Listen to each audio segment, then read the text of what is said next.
Be verb use করা নিয়ে সবার মধ্যে যত সন্দেহ, কত যে কনফিউশন, কতজন যে আমাকে এই পর্যন্ত কমেন্টে বললো যে ভাই আমরা বি ভার্বস কোনটার সাথে কখন কি ইউজ করব, এইখানে আমরা কনফিউশনে পড়ে যাচ্ছি।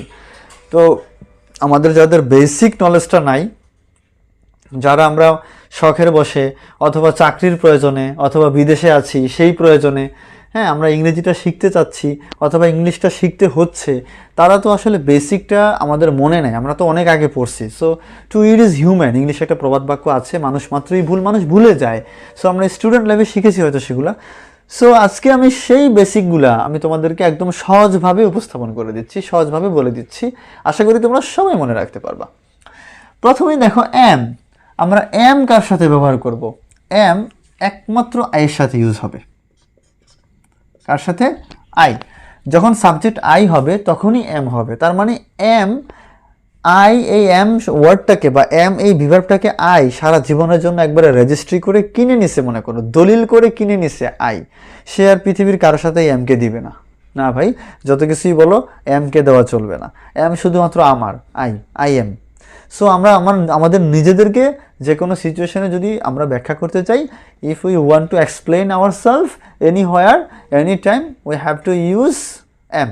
আমাদেরকে কি ইউজ করতে হয়? এম ইউজ করতে হয়। যেমন আই এম এ টিচার, আমি একজন শিক্ষক, নিজেকে ব্যাখ্যা দিচ্ছি, দেখো। আই এম এক্সপার্ট, আমি খুবই দক্ষ, এরকম বলতে পারি। আই এম সরি, আমি দুঃখিত। আই এম ভেরি হ্যাপি, আমি খুব খুশি। সো আই দ্বারা যত কথা বলবা শুধু আইয়ের সাথেই এম হবে, এটা আমরা খুব সহজেই বুঝতে পারি। ওকে, এবার আমরা ক্লিয়ার হব কোথায় ইজ, ওয়াজ এবং হ্যাজ। ইজ, ওয়াজ এবং হ্যাজ হবে সকল প্রকার, আমি একটু এদিক দিয়ে লিখছি, সকল প্রকার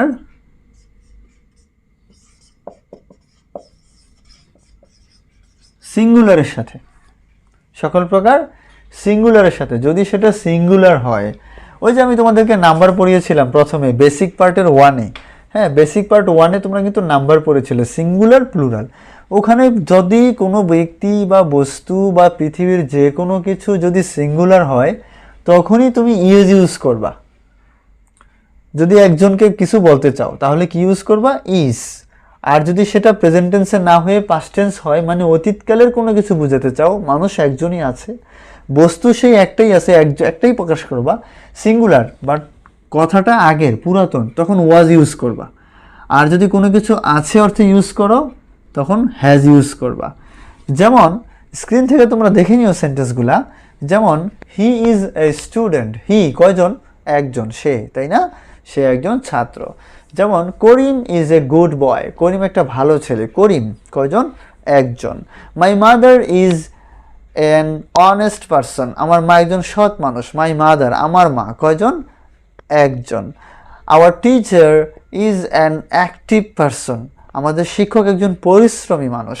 আওয়ার টিচার, এই যে আওয়ার টিচার, এই টিচার শব্দটা সিঙ্গুলার, একজনকে বোঝাচ্ছে, যে জন্য কি হচ্ছে? ইজ। তার মানে যে কোনো থার্ড পারসন সিঙ্গুলারকে যদি তুমি এক্সপ্লেন করতে চাও তোমাকে ইউজ করতে হবে ইজ। যে কোনো অন্য থার্ড পারসনকে ব্যাখ্যা করতে চাইলে তোমাকে ইজ ইউজ করতে হবে। ওকে, নেক্সট। এবার সেই ব্যাখ্যাটাই অতীতকালের, পুরাতন বোঝাচ্ছ, মানে আগের সেই ব্যাখ্যাটা, সেই একই ব্যাখ্যা প্রেজেন্ট টেন্সে না দিয়ে তুমি পাস্ট টেন্সে দিতে চাচ্ছ, তখন তোমাকে ওয়াজ ইউজ করতে হবে। যেমন তুমি বললা he was an honest person, he was a kind man, তিনি খুব দয়ালু মানুষ ছিলেন।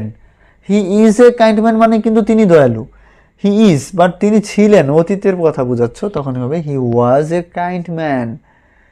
হার mother was a good person, তার মা একজন ভালো মানুষ ছিলেন। তার মানে হয়তো এখন তার মা নাই। হার mother was a good person, তার মা একজন ভালো মানুষ ছিলেন। এই ছিলেন অর্থে ওয়াজ এবং সিঙ্গুলারের সাথে, ঠিক আছে? দ্য ক্যাট ওয়াজ নাইস, বিড়ালটা সুন্দর ছিল। দ্য ক্যাট ওয়াজ নাইস, এই যে দ্য ক্যাট একটা বিড়াল, এজন্য ওয়াজ। তো যে কোনো কিছু সিঙ্গুলার হলে তোমরা কি ইউজ করবা? ওয়াজ ইউজ করবা। ছিল অর্থে, পুরাতন ছিল অর্থে ওয়াজ, এবং আছে বা এখন অর্থে ইজ। আর কোনো কিছু থাকা অর্থে হ্যাজ ইউজ করবা সিঙ্গুলারের সাথে। যেমন সিঙ্গুলারের সাথে he has a lot of money, তার অনেক টাকা আছে। He has a lot of money, তার অনেক টাকা আছে। My brother has a laptop, আমার ভাইয়ার একটা ল্যাপটপ আছে। এই যে থাকা অর্থে কিন্তু হ্যাজ। এখন মাই ব্রাদারটা কি পার্সন? ভাইয়ারা বোঝার চেষ্টা করো, মাই ব্রাদারটা তো থার্ড পার্সন অবশ্যই। তোমরা পার্সনের ক্লাসটা আশা করি পুরোপুরি ক্লিয়ার করে পড়েছো এবং খুব ভালো করে মনে আছে তো। আমি তুমি ছাড়া পৃথিবীতে আছে যারা থার্ড পার্সন তারা, তাহলে মাই ব্রাদার অবশ্যই থার্ড পার্সন। তাহলে আমার ভাইয়ার একটা ল্যাপটপ আছে অর্থে কিন্তু হ্যাজ ইউজ করবা। তাহলে মাই ব্রাদারটা কয়জন একটু খেয়াল করো, সিঙ্গুলার না প্লুরাল? অবশ্যই সিঙ্গুলার। মাই ব্রাদার, আমার ভাই কয়জন? একজন। সো সিঙ্গুলার, এর জন্য কী হবে? হ্যাজ হবে। My brother has a laptop, আমার ভাইয়ার একটা ল্যাপটপ আছে। My brother has a laptop, আমার ভাইয়ার কি আছে? একটা ল্যাপটপ আছে। My sister has a nice makeup box, my sister has a nice makeup box, আমার বোনের একটা সুন্দর মেকআপ বাক্স আছে, মেকআপ বক্স আছে। তুমি কিন্তু বলতে পারছো, তাই না? My father has a night suitcase, আমার বাবার একটা সুন্দর সুইটকেস আছে। মাই ফাদার হ্যাজ, এই যে দেখো সিঙ্গুলার, এই জন্য হ্যাজ হচ্ছে। সো যত কিছু থাকা অর্থে, হ্যাজ মানে থাকা অর্থে বসে হ্যাজ। সো সিঙ্গুলারের সময় তোমরা সকল পার্সনের সাথে সিঙ্গুলার হলে হ্যাজ ইউজ করবা। শুধু আমার সাথে, আইয়ের সাথে এম ইউজ করবা। তোমার নিজেকে বলতে গেলে আই, তখন তুমি কি ইউজ করবা? এম। এবং এই পাশে আইয়ের সাথে হ্যাভ ইউজ করবা থাকা অর্থে। শুধুমাত্র আইয়ের সাথে কি হবে? হ্যাভ। শুধুমাত্র আইয়ের সাথে কি হবে? হ্যাভ হবে। এই হ্যাভটা কিন্তু আইয়ের সাথে হয় থাকা অর্থে, যেমন আই হ্যাভ এ পেন, আমার একটা কলম আছে। আই হ্যাভ টু সিস্টার, আমার দুজন বোন আছে। I have a nice pen, I have a nice marker, I have a nice white board, আমার একটা সুন্দর হোয়াইট বোর্ড আছে। ঠিক আছে, তো থার্ড পার্সন সিঙ্গুলারের সাথে হ্যাজ হবে। আর যদি সিঙ্গুলার না বোঝায়, প্লুরাল হয়, তখন কিন্তু হ্যাভ হবে সবার সাথেই। হ্যাঁ, যেমন স্টুডেন্ট হ্যাভ, স্টুডেন্টদের আছে, ছাত্রদের আছে। হ্যাঁ, বার্ডস হ্যাভ, পাখিদের আছে।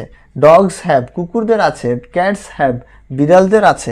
এরকম প্লুরাল হলে কিন্তু তখন হ্যাভ হবে, তখন আর হ্যাজ হবে না। এবার আসো, কখন আর ইউজ করবা, কখন ওয়ার ইউজ করবা। ওই যে যেখানে যেখানে ঠিক ইজ ইউজ করছিল সেখানেই আর ইউজ করবা, যদি সিঙ্গুলারের জায়গায় প্লুরাল হয়। কথাটা আবারও শোনো এবং খাতায় লেখো।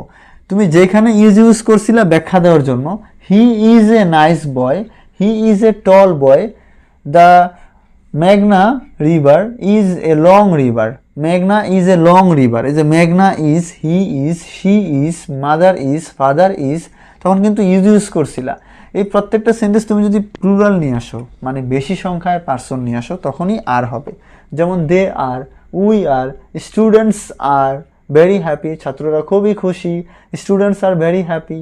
টিচার্স আর ভেরি অ্যাক্টিভ, শিক্ষকরা খুবই পরিশ্রমী, শিক্ষকরা খুবই পরিশ্রমী। The birds are very nice, পাখিরা খুবই সুন্দর। The birds are very nice, পাখিগুলা খুবই সুন্দর। The trees are very nice, গাছগুলা খুবই সুন্দর। ট্রিজ, দেখো ট্রি হলে কিন্তু ইজ হইতো, এখন ট্রিজ প্লুরাল, তাহলে প্লুরাল হলে আর হবে। ঠিক যেখানে ইজ হয়েছে সেখানেই প্লুরাল হলে আর হবে। সংখ্যায় বেশি হলে আর ইউজ করে কথা বলবা বা ইংরেজি বানায় লিখবা।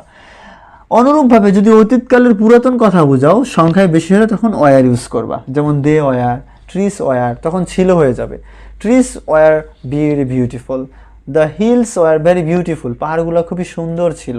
The flowers were very beautiful, ফুলগুলা খুবই সুন্দর ছিল। এই যে the flowers were very beautiful, ফুলগুলা খুবই সুন্দর ছিল। দেখো অতীতকালের অর্থে ওয়ার, আর যদি প্রেজেন্ট টেন্স বর্তমান বুঝাও, the flowers are very beautiful, ফুলগুলা খুবই সুন্দর। এভাবে করে তোমরা বলবা। অনুরূপভাবে প্লুরাল হলে থাকা অর্থে হ্যাভ ইউজ করবা। যেমন স্টুডেন্টস হ্যাভ এ ফিক্স গোল, ছাত্রদের একটা নির্দিষ্ট গোল আছে, লক্ষ্য আছে। প্লুরাল সেন্টেন্সের বেলায় আমরা হ্যাভ বলবো। দে হ্যাভ এ গোল, তাদের একটা লক্ষ্য আছে। They have a plan, we have a plan, আমাদের একটা প্ল্যান আছে। এইভাবে করে তোমরা বলবা। ওকে, এবার আসো মডেলস। মডেলস কি আছে? Can, will, should, could. এই চারটা মডেল বাক্যের মধ্যে চার প্রকার মিনিং প্রকাশ করতে বসে। তোমরা আমার অবশ্যই আগের গ্রামাটিক্যাল ক্লাস বা স্পোকেন ক্লাসগুলো থেকে ক্যান, উইল, শুড, কুডের বিস্তারিত ব্যবহার পেয়েছো। বিস্তারিত ব্যবহার অবশ্যই আশা করি তোমরা পেয়েছো। তারপর আমি এখানে শর্টকাট লিখে দিচ্ছি, ক্যান পারা অর্থে বসে, আর উইল হবে অর্থে বসে, ভবিষ্যতে হবে। শুড উচিত অর্থে বসে, উচিত। আর কুড পারতাম মানে অতীতকালে কোনো কিছু পারতাম বা হইতো, সেই অর্থে অতীতকাল অর্থে বসে। তাহলে যত পারা অর্থে আছে সব কিছু ক্যান বসে, তুমি কি কি পারো সব কিছু ক্যান দ্বারা বলবা। এখন ক্যান ইউজ করার কোনো রুলস নাই, কোনো সাবজেক্ট তোমাকে খুঁজতে হবে না, এটা কিন্তু একটা সুবিধা। হ্যাঁ, ক্যান ইউজ করার সময় তোমাকে কোনো রুলস মেনটেন করতে হচ্ছে না, বিকজ ক্যান তুমি সব সাবজেক্টের সাথে বসাইতে পারো, যত সাবজেক্ট আছে। আমার সাথে can, I can, you can, second পার্সনের সাথেও ক্যান, ফার্স্ট পার্সনের সাথেও ক্যান, থার্ড পার্সনের সাথেও ক্যান। সো এক কথায় আমি বলবো তোমাদের জন্য সহজ ভাষায়, সেটা হলো পৃথিবীতে যত পার্সন আছে, যত কিছু আছে, সব কিছুর সাথে তুমি ক্যান বলতে পারবো। ক্যান বলার সময় তোমাকে কোনো বাছাবাছি করার দরকার নেই যে এটার সাথে কি কোনো ক্যান হবে না হবে না। আসলে তো আমি তো দেখছি একটার সাথে এম হয়, আরেকটার সাথে ইজ হয়, আরেকটার সাথে আর হয়, এক এক সময় তো এক একটা হয়। এখন যে আমি ক্যান দিচ্ছি, ক্যানটা হবে কি? নো ভাইয়া, কনফিউশনে পড়ার কোনো দরকার নেই, ক্যান সবার সাথে হয়। সো মাদার ক্যান কুক, মা রান্না করতে পারে। আই ক্যান প্লে, আমি খেলতে পারি।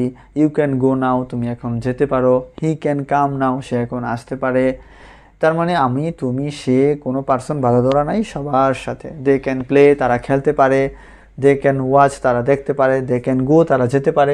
সবার সাথে ক্যান, ক্যানের বেলায় কোনো নিয়ম নাই। অনুরূপভাবে উইলের বেলায়ও কোনো রুলস নাই, উইল সবার সাথে। আই উইল গো, আমি যাব। হি উইল কাম, সে আসবে। I will attend the function, I will attend my exam, আমি আমার পরীক্ষায় অ্যাটেন্ড করব। He will give me a box, সে আমাকে একটা বক্স উপহার দিবে, সে আমাকে একটা বক্স দিবে। My mother will cook, my father will come to visit, my father will come to take me, বাবা আমাকে নিতে আসবে। এই টাইপের সেন্টেন্স তো সবার সাথে উইল বসবে। উইলের বেলায়ও কোনো রুলস নাই, সবার সাথে নিশ্চিন্তে উইল দিবা ভবিষ্যৎকালের কথা প্রকাশ করতে। যত ভবিষ্যৎকালে হবে মূলক যত কথা তুমি বলতে চাও, ভবিষ্যৎকালে হবে, ঘটবে, চলবে, সব কথা তুমি উইল দ্বারা বলবা। যত কথা আছে সব। আর উইল দেওয়ার সময় কোনো বাছাবাছি করবা না, কোনো পার্সন খুঁজবা না, নিশ্চিন্তে সকল পার্সনের সাথে উইল ইউজ করবা, একদম নিশ্চিন্তে। ওকে, এবার শুড। শুড উচিত অর্থে বসে, এখানেও কোনো বাছাবাছি নাই, সকল পার্সনের সাথে শুড বসে। যেমন ইউ শুড প্লে, তোমার খেলা উচিত। ইউ শুড টেক রেস্ট, তোমার রেস্ট নেওয়া উচিত। আই শুড টেক রেস্ট, আমার রেস্ট নেওয়া উচিত। হি শুড টেক রেস্ট, তার রেস্ট নেওয়া উচিত। She should take rest, mother should take rest, father should take rest, they should take rest, we should take rest. তার মানে সবার সাথে কি বসে? শুড বসে। আমি কিন্তু সবগুলা পার্সন দিয়ে বুঝাই দিলাম, নিশ্চিন্তে শুড ইউজ করবা, কোনো সমস্যা নাই। কুড সবার সাথে হবে, সকল পার্সনের সাথে। আই কুড প্লে, আমি খেলতে পারতাম। আই কুড উইন, আমি জিততে পারতাম, সবার সাথে। ইউ কুড উইন, তুমি জিততে পারতা। হি কুড উইন, সে জিততে পারতো। তাহলে সমস্ত সেন্টেন্সেই তোমরা সমস্ত সাবজেক্ট পার্সন দিয়ে তোমরা কুড ইউজ করে কথা বলবা। সো মডালস, এই চারটা মডেল সবচেয়ে বেশি ইউজ হয়, এজন্য আমি এই চারটা দেখাইলাম। এই চারটা পারা অর্থে, হবে অর্থে, উচিত অর্থে এবং পারতাম অর্থে এই চারটা ইউজ হয়। তোমরা এই টাইপের সেন্টেন্সগুলো দেখে দেখে এখান থেকে সেন্টেন্স মেক করতে পারো, নিশ্চিন্তে ইউজ করবা। এবার আসো, এই তিনটা সেন্টেন্স যদি দেখো একটু ভালো করে। He goes to school, they go to school, I you go to school.